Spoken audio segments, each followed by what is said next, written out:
Hi, today is all about saying goodbye and moving on. For me, this is the hardest part of a breakup. How about for you? I'm not really big on goodbyes. How do you feel and how do you do with goodbyes? Goodbye can be really hard, really painful. It's kind of the shutting of the door. And if you're not there yet, it's okay. You don't have to be. So if you decide I need a bit more time, process a few more things, you could go back through some of the other exercises. Maybe there's some other stuff that still needs to come out so you could look at it. But for the most part, we've gone through the timeline and then we answered some very vital, important questions that are going to help us not to just live, but to learn for future relationships. We looked at what was bad. We looked at what was good. We were able to identify some red flags that we may have missed early on through the timeline. And we're also able to recognize some deal breakers by the what was bad. Also, deal breaker could be something you won't live without, which could be a good thing, right? Like support. That's a deal breaker. If I don't have support, it's not going to work for me. But also someone who's maybe lying, also not going to work. So we were able to go through some of that and use the information to grow and to continue to heal. So if you've reached this point, this is a congratulations moment where we can start to finally get to a place where we can say goodbye. I really struggled. Everything comes from, I can't believe how much this hurts. It's available on Amazon. This was the hardest chapter for me to write and thinking, is it necessary? Do you have to shut that door and say goodbye? And ultimately I decided, yes, it is. Because if you have ever tried to be with someone who didn't quite shut the door on their ex, it's pretty painful for the new person, right? You don't really get to move on. So if you're ever interested in moving on and moving forward, it's really hard to do so with someone new until you say goodbye to the last relationship. So pretty difficult. If you're not there yet, again, it's no problem. And even if you start this process and it starts to feel like too much, you can always take a break. You could stop the exercise entirely. Maybe you're just not ready, and that's okay. Wherever you're at, you're at. And as anything else, if it gets too overwhelming, then seek help and find a local therapist in your area so you can get some more support to process through this. Because there may be something more that you're not able to look at on your own, and sometimes you just need a little bit more help. Okay, so how to say goodbye? That's kind of the million-dollar question, right? How do you say goodbye? Well, like with anything else, with most things, it is a process. In this process, we are going to look at writing a goodbye letter. I heard a quote years ago in learning about grief and grief therapy, grief counseling, which was, I don't even know if it's a quote as much as a saying. Is there a difference? Probably. I don't know who said it, which means it might not be a quote. Anyways, it was that we don't ever really move on from a loss. We learn to make room for a loss.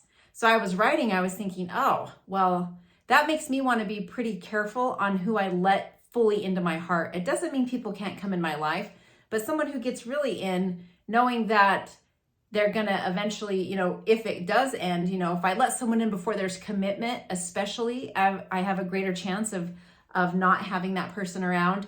And that's more loss I got to make room for. So you can check out the relationship trust boundary model to find a way to let people in safely so that, we are having less damage as we move forward. Okay.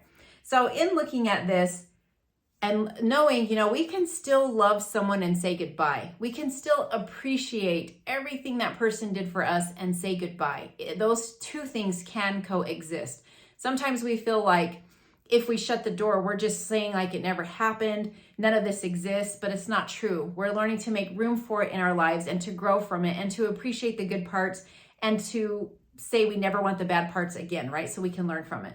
So this writing prompt is going to help us look at that more at the emotional wound. An emotional wound is very similar to a physical wound. It's just that it's on the inside. People can still see our behavior when we try to protect an emotional wound. So let's say I have a wound on my arm. I'm going to get really good at watching it and protecting it. I'm going to watch you, make sure you don't get too close to my arm, right? I'm going to have some behavior around protecting that. We do the same thing with an emotional wound. We have behavior around protecting those wounds. Sometimes we're just not aware of what we're doing. So it's important that we say, here it is, let me look at it, let me go through it, right? Which is what a lot of those other exercises we're doing.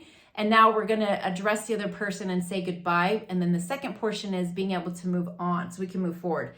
Okay, so looking at this letter, this is not a letter you're going to give your ex. This is a letter that you would write to your ex, but you're not going to mail it to them, text it to them, call them up and read it to them, deliver it, none of those things. This is just for you. So when you're done, you can bury it, you can burn it, you can shred it into a million pieces. However, you can safely get rid of the letter. I really recommend that you get rid of it, right? So once you get all of that out, you read through it. When you're ready, get rid of it. Okay, so it's going to be Dear Ex-Partner, and I'm going to give you a few of the prompts. Again, all of this comes from I Can't Believe How Much This Hurts. You can find these prompts on page 29. You could probably Google a goodbye letter and how do I write that, and it could give you even more prompts if you don't want to get the book, or there's also a course available on relationaltrauma101.podi.com. But for now, let me just give you a few of the prompts. So you're going to write, Dear Ex. It starts off, you can start it off any way you want to. There's really no true perfect way to do it, or no like correct way to do it. I would say the biggest thing is try to get lots of emotional starter words to help dredge up some of that emotion so you can put it on paper and get rid of it once and for all. So that would be the only like tip or caveat. Okay, so here is an example of what you could do. Writing this letter to say goodbye, to let you go. With this letter, I release you from past expectations, disappointments, and hurts. Before I say goodbye, there are a few things I would like you to know, okay? So very much addressed to the other person, and we're also releasing them, right? Everything I was expecting from you, I'm just releasing that. And we dealt with that in the How to Handle a Disappointment portion of the I Can't Believe How Much This Hurt videos. So everything is in the playlist. If you're like, oh, I missed that one, or I need to go do that because I'm still holding on to what I was expecting, I'm still hurt by it, go do that exercise first and then come back to this video, or go through the other videos and then come back. Okay. So first one, I was hurt because. So now that you've had time to go through all the exercises, it's a good time to reflect like, oh yeah, after I look at everything, now I can really put my finger on, oh, this is why I was so hurt, right? And then you can write about that. Another one, I was sad because, right? I was disappointed because, I was angry because, I was humiliated because. And here are some, a positive one, you taught me, right? Some things that they taught you might not be good things, but there might be some good things they taught you. It's really helpful to have a well-rounded letter because there's probably some pain and some hurt, but there probably are some good moments and some things that you did learn from that person that you could take forward with you in your life and use for the rest of your life, right? So those are things you could be grateful for as you still say goodbye.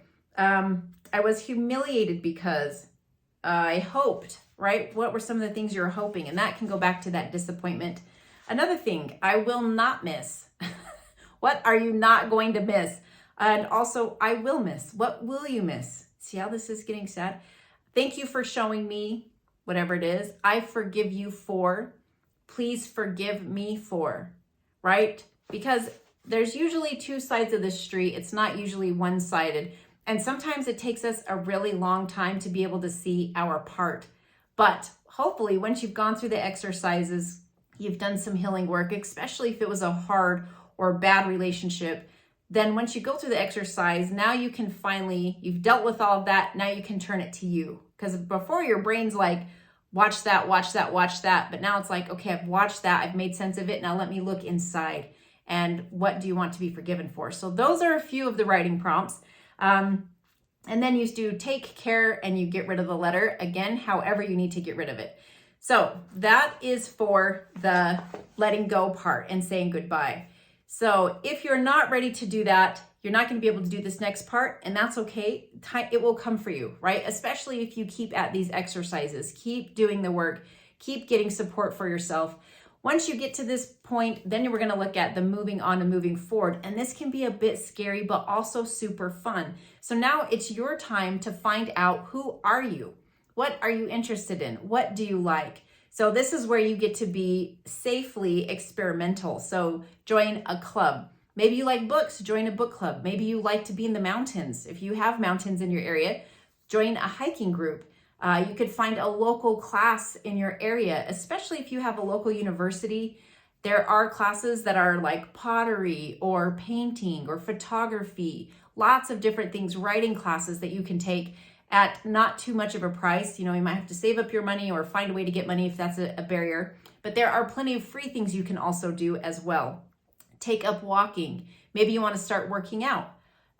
Any of the things that you have been interested in and you've wanted to do, but being in a relationship that was struggling might have taken that focus and that attention from you. Now you're freed, right? And so you can just fully explore and dive in to yourself and to knowing yourself better and to seeing what it is that you love to do and what you like to do.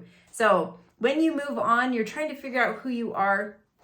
You're going to also want to write a list of what it is you value, because when your next person comes along, this is what we want to measure. Do we have a shared value system?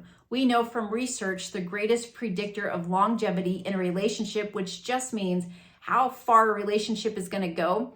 Our best predictor is a shared value system, which just means how much do you both value the same things? So if you value family and you get with someone who also values family, it's going to be a lot easier than if you value family and you get with someone who doesn't. See how that works? Like maybe you have a strong work ethic and you value that. That's important to you to be a hard worker, and you get with someone else who is. It's a lot easier road to hoe than if you get with someone who really doesn't value working hard. Doesn't mean anything's wrong with them or that anything is more right with you. It's just different, right? So it's really good to sit down and write what is it you value. And you'll know what you value because people who you tend to admire typically have traits that you value, and that's why you admire them. So if you're like, oh, that person has a really solid head on their shoulders, or that is the coolest person, or oh, I just love that person. What is it about them that you love or that you admire or that makes you think they're the greatest person in the world, right? Typically, when you do that, you can figure out some of the traits that they have. And then when you write those down, that's pointing you towards your value system, because we tend to devalue people who don't share the same value system, right? Like we think they're lazy or they're dumb or they're, just a waste or whatever any of us thinks when we come across someone who doesn't have a shared value system. But the truth is, it's just different. So it's important to explore what it is you like, put yourself out there in a safe and healthy way, meet new people, because for most of us, our partner is like our person.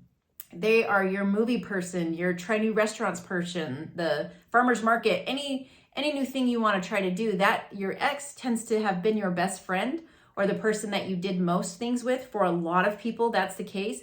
So when your ex leaves, there goes your person, and now you're kind of by yourself. So it's good to explore, reach out, find new support, make some friends.